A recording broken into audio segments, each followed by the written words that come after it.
Hi everyone, welcome back to my channel study with Ashish. First of all happy Navratri आप सभी को। माता रानी आप सबका दिन बहुत अच्छा रखें और आपका एग्जाम निकल जाए।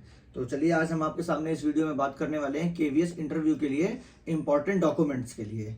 तो मैंने ऐसे सारे डॉक्यूमेंट्स जितने इंपॉर्टेंट है जो आपको लेके ही जाना है, कंपलसरी है, उसको मैंने यहाँ पर नोट राइट डाउन कर रखे हैं, वो आपको मैं बताऊंगा इस वीडियो में।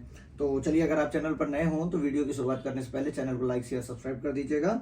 अब बात कर लेते हैं हम इस वीडियो में कि इंटरव्यू के लिए हमें कौन कौन से डॉक्यूमेंट की आवश्यकता है। तो क्योंकि पिछली वीडियोस में मेरे बहुत सारे कमेंट्स आ रहे थे कि डॉक्यूमेंट्स में कौन कौन से कंपलसरी है या कब तक वैलिड है, कब तक नहीं वैलिड है, जैसे ओबीसी सर्टिफिकेट या ईडब्ल्यूएस एग्जाम फॉर्म भरने के बाद बना हुआ है, वैलिड है कि नहीं, इन सब चीज़ों पर आज बात करेंगे। तो सबसे पहले शुरुआत करते हैं हम। इसमें पहला पॉइंट है, ये जान लीजिए कि जो आपने एप्लीकेशन फॉर्म भरा है ऑनलाइन, उसका एक प्रिंट आउट निकलवा लीजिए। सबसे पहला काम वो सबसे आगे रहेगा आपके डॉक्यूमेंट्स में। उसके बाद आप अपना बायोडाटा फॉर्म जो आएगा फॉर्मेट, उसके लिए मैं एक अलग से वीडियो बना दूंगा, लेकिन वो भी आपको भरना पड़ेगा। तो नेक्स्ट क्या है कि रीसेंट पासपोर्ट साइज की कम से कम 5-6 फोटो आपको अभी नई और बाकायदा शर्ट में हो या अच्छे ड्रेस में जिसमें आप टीचर लगे, उस तरह की एक फोटो आप खींचकर अपने पास रख सकते हैं।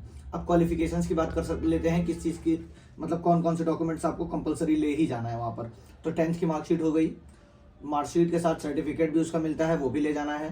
12th की मार्कशीट और सर्टिफिकेट दोनों हो जाएगा। ग्रेजुएशन अगर आप ईयर वाइज हैं या सेमेस्टर वाइज हैं तो उस हर सेमेस्टर की मार्कशीट, या ईयर वाइज हैं तो ईयर वाइज की मार्कशीट आपको चाहिए ही चाहिए। और इसके साथ साथ डिग्री, क्योंकि बहुत ज़्यादा दिन हो जाता है तो लोग डिग्री नहीं लेते हैं। इससे जो इंटरव्यू बोर्ड होता है ये आपके डिसिप्लिन चेक करता है, क्योंकि टीचर के अंदर एक सबसे बड़ी क्वालिटी होनी चाहिए डिसिप्लिन की, क्योंकि ये टीचर का बहुत बड़ा गुण है।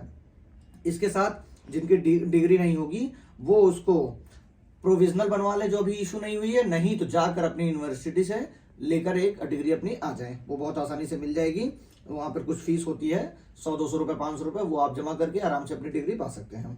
अब यहाँ पर उसके बाद कौन सी चीज़ की जरूरत है, तो सीटेड अगर आप फर्स्ट पेपर पास हैं तो फर्स्ट और सेकंड दोनों पास हैं तो दोनों का कलर प्रिंट आउट निकलवा कर आराम से उसको उसमें लगा लीजिएगा। कम से कम सबकी 4 से 5 कॉपी रख लीजिएगा। अब आ जाते हैं जिसके लिए सबसे ज्यादा कमेंट आ रहा है, कास्ट सर्टिफिकेट पे। तो जर्नल और SC/ST का तो एक बार बन गया तो लाइफ टाइम वैलिड रहता है।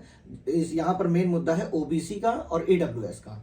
तो ईडब्ल्यूएस का आपको पर ईयर बनवाना पड़ता है, ईयरली बनवाना पड़ता है। अगर आप मान लीजिए पिछली साल बनवाए हैं और इस साल कुछ समस्या आ रही है तो आप एक एफिडेविट लगवा लीजिए कि अभी मेरी इनकम इतनी 8 लाख के नीचे ही है, मैं इस एरिया के अंदर ही हूँ, तो वो वैलिड हो जाएगा। और ओबीसी वालों के लिए भी 3 साल वैलिडिटी रहती है, लेकिन इनको भी बनवाना पड़ेगा। तो हो सके नया बनवा लीजिए। और हाँ, एक बच्चे मतलब एक स्टूडेंट का कमेंट्स आया हुआ था कि ये बता दीजिए कि एग्जाम फॉर्म भरने के बाद मैंने ईडब्ल्यूएस सर्टिफिकेट लगाया है तो वो माना जाएगा क्या।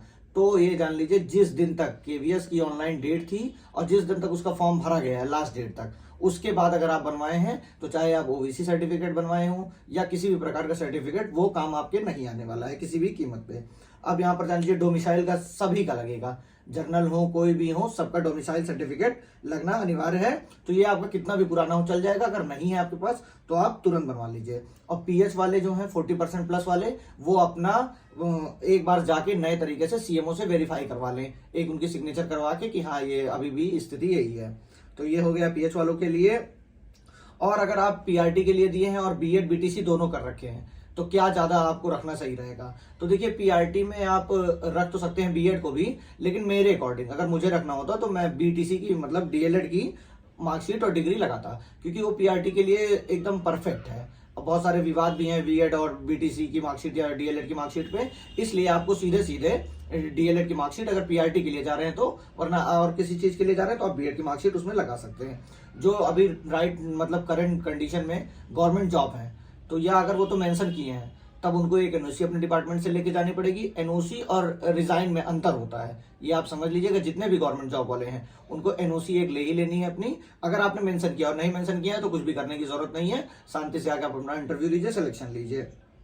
और सर्टिफिकेट में अगर नाम एरर है, जैसे कभी कभी 10th की मार्कशीट में फादर नेम मदर नेम या आपके नाम में भी गलती है, या 12th की मार्कशीट में गलती है, या किसी भी डिग्री में आपकी गलती है, तो उसके लिए आपको सिर्फ एक अपना सर्टिफिकेट बनवाना है। वो सर्टिफिकेट वैलिड मतलब एफिडेविट बनवाना है कि ये ऐसा ऐसा एरर है, ये मैं ही हूँ, इसमें कोई डाउट नहीं है, तो वो आपका वैलिड हो जाएगा। वो बाद में आप उस बोर्ड गेम से अपना सही करवा सकते हैं। तो इतनी चीजें मैंने आपको बता दी है। और इसके बाद बायोडाटा का फॉर्मेट जो है उसको भी मैं प्रॉपर उसको पूरा बताना पड़ेगा। उसके लिए एक अलग वीडियो लेके पूरा फॉर्मेट आपको समझा दूंगा, कैसे कैसे भरना है, क्या क्या चाहिए इसमें। और इन सारी चीजों की आपको कम से कम 4 से 5 कॉपी करनी है। और अगर आपने पैरेलल कोई कोर्स किया है तो उसकी मार्कशीट तो बिल्कुल मत लगाइएगा, ये इनलीगल है एक तरीके से। लेकिन अगर आपने फिर भी अगर कर ही लिया है किसी तरह डिस्टेंस लर्निंग से, क्योंकि बहुत सारे कोर्स होते हैं रेगुलर, लेकिन बहुत सारे कॉलेज या इंस्टीट्यूट करवा देते हैं साथ साथ में, तो आपको बहुत ही ध्यान रखना है कि ऐसा बिल्कुल ना होने पाए। थोड़ी सी बारीकी आप बाहर हो जाएंगे तुरंत इंटरव्यू में। तो आपको जितने डॉक्यूमेंट्स यहाँ बता दिए गए ये कंपलसरी डॉक्यूमेंट्स हैं, इनको जितनी जल्दी हो सके रेडी करा लीजिए। क्योंकि आप अभी तैयारी मान लीजिए नहीं कर रहे हैं, थोड़ा डाउट में है, और मान लीजिए आपका नाम शॉर्ट लिस्ट में आ गया, तो इसके बाद आपको क्या करना पड़ेगा, आप डॉक्यूमेंट के लिए भागने पड़ेंगे। तो जब तक आप डॉक्यूमेंट के भागेंगे, अगला स्टूडेंट क्या करेगा, इंटरव्यू की तैयारी करके आपसे आगे बढ़ जाएगा। इसलिए अभी जब तक शॉर्ट लिस्ट नहीं आ रही है, शॉर्ट लिस्ट भी 2-4-5 दिन में आपको देखने को मिल जाएगी, इसलिए आप अपना सारा सर्टिफिकेट एकदम कंप्लीट कर लीजिए। ये वीडियो आपके लिए बहुत इंपॉर्टेंट है, ये आप समझ लीजिए। और चलिए अब अगले वीडियो में बात करेंगे। अगर आपको मेरी वीडियो पसंद आती है तो लाइक शेयर सब्सक्राइब करना ना भूलिए। Thank you so much.